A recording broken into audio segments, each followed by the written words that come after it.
ഇന്ന് എല്ലാ പീസുകളും ഉണ്ട്. അല്ല, എന്റെ പൊന്നാങ്ങളമാർക്കെല്ലാം ഒന്നിച്ചിങ്ങോട്ട് വരാൻ എന്തു തോന്നി? മൂത്ത അനിയത്തിയുടെ കല്യാണം കഴിഞ്ഞാൽ ഉടൻ കഴുത്ത് നീട്ടിത്തരാമെന്നല്ലേ രാമൻകുട്ടി സമ്മതിച്ചത്. അപ്പൊ ഇനി നമുക്ക് രാമൻകുട്ടിയുടെ കാര്യം ആലോചിച്ചാൽ എന്താ? ഞങ്ങളുടെ എല്ലാവരുടെയും പെമ്മക്കളും പോലെ നിറഞ്ഞു നിൽക്കുകയല്ലേ. രാമൻകുട്ടിയെ പോലെ സൽപ്പേരും സ്വഭാവ ഗുണമുള്ള ഒരു പയ്യൻ ഒരു നാട്ടിലും ഇല്ല. അങ്ങനെയാണ് പിന്നെ നമ്മൾ എന്തിനാ അവനെ പുറത്തു കൊടുക്കണേ? അവനെ ഞങ്ങളുടെ പെൺകുട്ടികൾ തന്നെ കെട്ടിക്കോട്ടെ. ഏതായാലും രാമൻകുട്ടിയേട്ടന് 4 പേരെയും കൂടെ ഒന്നിച്ച് കെട്ടാൻ പറ്റുമെന്ന് തോന്നുന്നില്ല. സൽപ്പേരുള്ള ആളല്ലേ. തോന്നിയാസം പറയാതെ പൊടിയാകത്തെ. ചേച്ചി, ചേച്ചിയുടെ സ്വത്തും പണവും കണ്ട് മോഹിച്ചിട്ടൊന്നുമല്ല.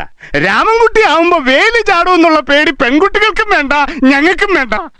ഇനി പെങ്ങൾ തന്നെ പറഞ്ഞാട്ടെ, ഞങ്ങളുടെ പെൺകുട്ടികളിൽ ആരാ ഇഷ്ടം? അങ്ങനെ ചോദിച്ചാ ഞാൻ എന്താ പറയാ? അയ്യോ, അപ്പൊ പെങ്ങൾക്ക് ആരെ ഇഷ്ടല്ലേ? അതല്ല, പിന്നെ ഇതിലൊക്കെ നമ്മൾ കുട്ടികളുടെ ഇഷ്ടം നോക്കണ്ടേ?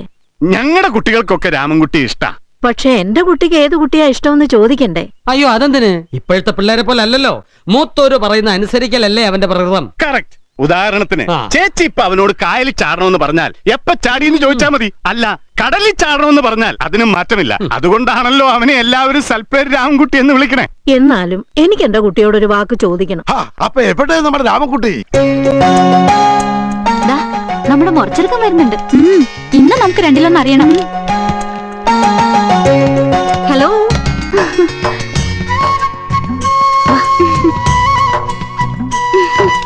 എന്താ രാമൻകുട്ടിയേട്ടാ? എന്താ?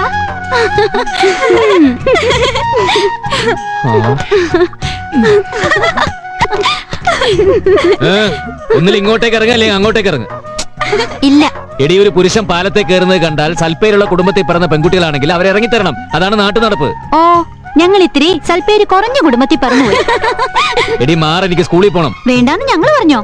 പക്ഷേ അതിനു മുമ്പ് ഞങ്ങൾക്ക് ഒരു കാര്യം സംസാരിക്കണം. എടി, കാലത്തിന് എന്ത് മാറ്റം വന്നാലും നമ്മുടെ ഈ നാട്ടിൻപുറത്ത് ഒരു അന്യപുരുഷനും സ്ത്രീയും ഇങ്ങനെ പബ്ലിക് ആയിട്ട് സംസാരിക്കുന്നത് അവരുടെ രണ്ടുപേരുടെയും സൽപ്പേരിന് മോശം തന്നെയാണ്. രാമൻകുട്ടിയേട്ടന് അറിയാലോ, ഞങ്ങളുടെയൊക്കെ പിതാജി അപ്പച്ചിയുടെ പുറകെ നടക്കുക. അതുകൊണ്ട് ഇപ്പോ ഇവിടെ വച്ച് ഈ നിമിഷം പറയണം ഞങ്ങൾ ആരെ കിട്ടുന്നെന്ന്. എടി, മണിയടിക്കാൻ സമയമായി. ആര് മണിയടിക്കാൻ? നിന്റെ അച്ഛൻ വേലായുധനെ ഒരൊറ്റ ചവിട്ടുന്ന 3 കൂടി വെള്ളത്തിൽ പോട്ടോ. സ്കൂളിൽ മണിയടിക്കാൻ സമയമെന്നാ ഞാൻ പറഞ്ഞത്. ഞാൻ ഇന്നുവരെ ലേറ്റ് ആയിട്ടില്ലല്ലോ. എടി, എന്നെ പോലെ പുര നിറഞ്ഞു നിൽക്കുന്ന ഒരു ചെറുപ്പക്കാരനോട് ഇങ്ങനെ പെരുവഴിയിൽ വെച്ച് വിവാഹാഭ്യർത്ഥന നടത്തി എന്നുള്ള ഒറ്റ കാരണം കൊണ്ട് എനിക്ക് വേണമെങ്കിൽ നിങ്ങളെയൊക്കെ കെട്ടാതിരിക്കാം. അപ്പോഴേ ഞാൻ പറഞ്ഞില്ലേ ഇതായിരിക്കും മറുപടി എന്ന്. ഇതേ ഗാന്ധിജിക്ക് മുൻപ് ജനിക്കേണ്ട ഐറ്റ പുരാവസ്തു. രാഷ്ട്രപിതാവിനെ കുറിച്ച് വല്ല എന്നെ കൊണ്ടൊന്നും പറയിക്കണ്ട. മാറി നിക്കടേ. രാവിലെ തന്നെ മനുഷ്യനെ ചുറ്റിക്ക് വരുന്ന ഇറങ്ങിക്കോളും വേഷം. ഇതൊക്കെ പഠിക്കാൻ വേണ്ട. അടുത്ത് വരരുത്. എടി, എന്റെ ഒരു മുഖം മാത്രമേ നീ കണ്ടിട്ടുള്ളൂ. പാലത്തിന്റെ മുകളിൽ വെച്ച് ഉമ്മ വെച്ച് നശിപ്പിക്കാൻ നോക്കിയാണല്ലോ. കൊന്ന് കെട്ടി കായലി താത്ത ഞാൻ. എന്റെ ഒന്ന് സൽപ്പേര് നശിപ്പിക്കാൻ നീയൊന്നും വളർന്നിട്ടില്ല. മഹാനായ മാർക്സും കോമ്രേഡ് ലെനിനും കല്യാണം കഴിച്ചിട്ടുണ്ട്. എന്തിന്? സഖാവ് EMS പോലും മരണം വരെ വിവാഹിതനായിരുന്നു. ഇതുകൊണ്ടെല്ലാം തെളിയിക്കുന്നത് സോഷ്യലിസ്റ്റ് വ്യവസ്ഥയിലായാലും ബൂർഷാ വ്യവസ്ഥയിലായാലും വിവാഹം ഒരു പൗരന് വേണ്ട അത്യന്താപേക്ഷിത ഘടകമാണ്. അതുകൊണ്ടാണ് മഹാന്മാർ പറഞ്ഞു പോകുന്നത് വിവാഹം സ്വർഗത്തിൽ വെച്ച് നടക്കുന്നു. നീ സഖാവ് വേലായുധനായി സംസാരിക്കാനാണ് ഭാവമെങ്കിലേ ഞാനും പിള്ളേരും എണ്ണീറ്റ് പോവും. വിട്ടിത്തം കേട്ടാലും മിണ്ടാണ്ടിരിക്കാനേ ഞങ്ങൾ നിന്റെ പാർട്ടിക്കാരൊന്നും അല്ല. പാർട്ടി ഓഫീസ് ആയതുകൊണ്ട് ആവേശം കേറിപ്പോയി. ഇനി ഞാൻ നോർമൽ ആകാം. ചേച്ചി, ഇനി ഉള്ളത് പറയാമല്ലോ. രാമൻകുട്ടി നാരായണേട്ടനോ മാധവേട്ടന്റെ ചങ്കരന്റെയോ മകളെ കൊണ്ടൊന്നും വിവാഹം കഴിപ്പിക്കുന്നതിന് എനിക്ക് യാതൊരു അഭിപ്രായമില്ല. അതെന്താടാ? നാരായണേട്ടന്റെ മോള് ഇന്ദു 10ാം ക്ലാസ്സിൽ പഠിക്കുമ്പോ തെങ്ങേറ്റക്കാരന് ലവ് ലെറ്റർ കൊടുത്ത കാര്യം ചേച്ചി മറന്നുപോയോ? അത് തന്നെയല്ല, അത് അവളുടെ അച്ഛൻ കണ്ടുപിടിക്കുകയും ചെയ്തില്ലേ? വേലായുധ, മതി മതി, നിർത്തി. പക്ഷെ ചേച്ചി, ഒരു കാര്യം ഞാൻ തുറന്നു പറയാം. ചേച്ചിയുടെ മറ്റ് ആങ്ങളമാരുടെ പെമ്മക്കില്ലാത്ത ചില സ്പെഷ്യാലിറ്റീസ് എന്റെ മകൾക്കുണ്ട്. എന്ത് സ്പെഷ്യലാടാ നിന്റെ മോക്കുള്ളത്? അവന്റെ ഒപ്പം പൊക്കം, എന്റെ കളർ, കൂടാതെ സഹകരണ ബാങ്കിൽ ജോലി. ആഹാ.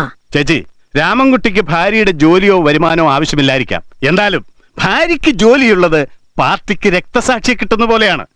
വേണ്ട സമയത്ത് പ്രയോജനപ്പെടും. അല്ല ചേച്ചി, എന്താ ഒന്നും മിണ്ടാത്തത്? എടാ, നീ എന്നെ ഇങ്ങനെ സോപ്പൊന്നും ഇടണ്ട. നിന്റെ മോളെ എനിക്കിഷ്ടാ. അവനും ഇഷ്ടമാണെങ്കിൽ നമുക്ക് പെട്ടെന്നങ്ങ് തീരുമാനിക്കാം. പക്ഷെ അവനോടൊന്ന് ആലോചിക്കണം. ചേച്ചി അവനോട് ആലോചിച്ചോ? പക്ഷേ രാമൻകുട്ടിയെ കൊണ്ട് സമ്മതിപ്പിക്കുന്ന കാര്യം ചേച്ചി എനിക്ക് വാക്ക് തരണം. ഇതെന്റെ വലിയൊരു മോഹമാ. രാമൻകുട്ടി, ഇന്നെങ്കിലും തരുമോ? എന്ത് തരുമെന്ന്? ട്യൂഷൻ ടീച്ചർ എന്ന പുസ്തകം. ചേട്ടാ, ഇങ്ങനത്തെ വൃത്തികെട്ട പുസ്തകങ്ങളൊക്കെ വേണമെന്നുണ്ടെങ്കിൽ വല്ല ബസ് സ്റ്റാൻഡിലോ മറ്റോ പോയി അന്വേഷിക്കണം. മെയിലിൽ ഇങ്ങോട്ട് വരരുത് ഞാൻ പറഞ്ഞിട്ടുള്ളതാ. ഈ ലൈബ്രറി ഞാൻ വലിച്ചു വാരി തീയിടും. തന്നെ വലിച്ചു വാരി അതിലിടും. എന്താ പ്രശ്നം? എന്താ ഈ കുഞ്ഞമ്പുമായിട്ട് പ്രശ്നം? അതൊക്കെ പോട്ടെ, മാധവമാമ എന്താ പതിവില്ലാതെ ഇവിടെ? പറയാം. ഈ നാട്ടിലെ ഏറ്റവും സൽപ്പേര് നിന്റെ അച്ഛനായിരുന്നു. അത് കഴിഞ്ഞാൽ നിനക്ക് പിന്നെ ആർക്കാണെന്ന് നിനക്കറിയാമോ? ഇല്ല. എനിക്ക്. നിന്നെ നിന്റെ അച്ഛനെയും പോലെ ഞാനും കള്ളു കുടിക്കില്ല, ബീഡി വലിക്കില്ല, പിന്നെ അറിയാമല്ലോ എനക്ക് ഈ സൽഗുണങ്ങളൊക്കെ ഉണ്ടായിരുന്നിട്ട് എന്റെ ഭാര്യ നിന്റെ അമ്മായി എന്നോട് പിണങ്ങി ബോംബെ പോയി താമസിച്ചു 14 വർഷം. എന്നിട്ട് ഞാനൊരു പെണ്ണിന്റെ മുഖത്ത് നോക്കുകയോ ചീത്തപ്പേരുണ്ടാക്കുകയോ ചെയ്തിട്ടില്ല. ഇല്ലേ? ഇല്ല. എടാ, പെണ്ണുങ്ങളെ പോലെ അല്ല ആണുങ്ങള്. ചാരിത്രം സൂക്ഷിക്കാൻ ഭയങ്കര കൺട്രോൾ വേണം. അറിയോ നിനക്ക്? എനിക്ക് വലിയ പരിചയമില്ല. മിടുക്ക്. അതുകൊണ്ട് ഇത്രയും സൽപ്പേരുള്ള നീയും അത് കഴിഞ്ഞാൽ പിന്നെ സൽപ്പേരുള്ള ഞാനും തമ്മിൽ ഒരു ബന്ധം ഉണ്ടാകേണ്ടത് ഈ നാടിന്റെ ആവശ്യമല്ലടാ. നമ്മൾ തമ്മിൽ ബന്ധമുണ്ടല്ലോ. അതല്ലടാ മണ്ട. ഇവൻ ആര്?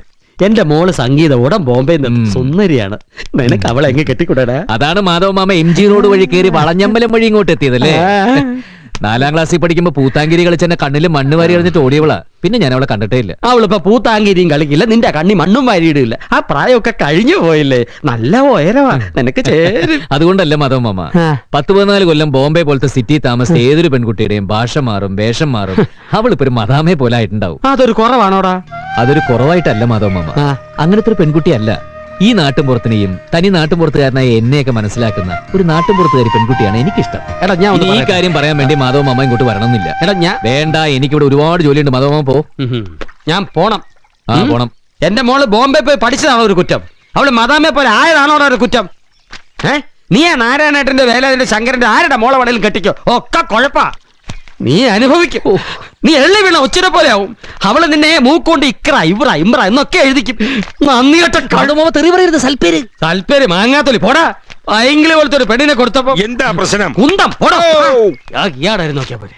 ഇത് തന്നെ ഞാനിപ്പോ അവിടെ പറഞ്ഞിട്ട് പോയതല്ലേ. എന്റെ ഈശ്വര. ട്യൂഷൻ ടീച്ചർ ഇല്ലെങ്കിൽ സ്കൂൾ ടീച്ചറെങ്കിലും കിട്ടുമോ? എന്തേ മോനെ? എന്തൊക്കെ പ്രതീക്ഷകളോടാണ് അച്ഛനമ്മമാർ മക്കളെ വളർത്തുന്നത്. എന്നിട്ട് കല്യാണപ്രായമാകുമ്പോൾ അവരവരുടെ സ്വന്തം ഇഷ്ടപ്രകാരം ആരെങ്കിലും കയറി പ്രേമിക്കുക, എന്നിട്ട് അവരുടെ കൂടെ ഒളിച്ചോടുക. പിന്നെ ഈ അച്ഛനമ്മമാർക്ക് ജീവിതകാലം മുഴുവൻ കണ്ണീര് മാത്രം ബാക്കി. പക്ഷെ മാമ, ആരൊക്കെ എന്തൊക്കെ പറഞ്ഞാലും ഞാൻ ആ ടൈപ്പല്ല കേട്ടോ.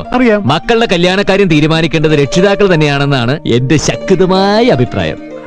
അതുകൊണ്ട് വാലുകൾക്ക് ഇത്തിരി കൂടുതലാണെങ്കിലും അമ്മ ഇവളെ തന്നെ കെട്ടണമെന്ന് പറഞ്ഞാൽ ഞാൻ കമാന്നൊരു അക്ഷരം ഉണ്ടല്ല, ഞാൻ റെഡിയാ. കേട്ടോ, നീ എന്റെ മരുമകൻ തന്നെയാടാ. ഞാൻ പറഞ്ഞില്ലേടി ഇവൻ ഇങ്ങനെ തന്നെ പറയുള്ളെന്ന്. ഇനി ജോത്സ്യനെ കണ്ട് നല്ലൊരു തീയതി നിശ്ചയിക്കണം. ഞാൻ പാർട്ടിക്കാരനായതുകൊണ്ട് പബ്ലിക്കായിട്ട് ഒരു ജോത്സ്യനെ പോയി കാണാൻ പറ്റില്ല. സാരമില്ല, ഞാൻ രഹസ്യമായിട്ട് പോയി കണ്ടോളാം. അപ്പൊ ഇവിടെ നിശ്ചയം നടക്കട്ടെ, ഞാൻ അവിടെ നിന്ന് കുളിക്കട്ടെ. ഓടിയോടും. മോനെ രാമൻകുട്ടി, അടുത്ത മാസം കേട്ടോടാ പാർട്ടി കോൺഗ്രസ്. ആഹാ, ഇവനെന്നാടി കോൺഗ്രസ്സുകാരനായത്? ചേച്ചി, ഞാൻ കോൺഗ്രസ്സുകാരനൊന്നും ആയിട്ടില്ല. അത് ഞങ്ങളുടെ പാർട്ടിയുടെ സമ്മേളനത്തിന്റെ പേരാ. ഏതായാലും അത് കഴിഞ്ഞിട്ട് മതി കല്യാണം. ഇപ്പൊ ഇച്ചിരി ദാരിദ്ര്യമൊക്കെ ആണെങ്കിലും പാർട്ടിയുടെ ബക്കറ്റ് പേര് കഴിയുമ്പോഴേക്കും ആകെ ഒന്ന് കൊഴുക്കും. അപ്പൊ നമുക്ക് കല്യാണം അടിപൊളിയാക്കാം.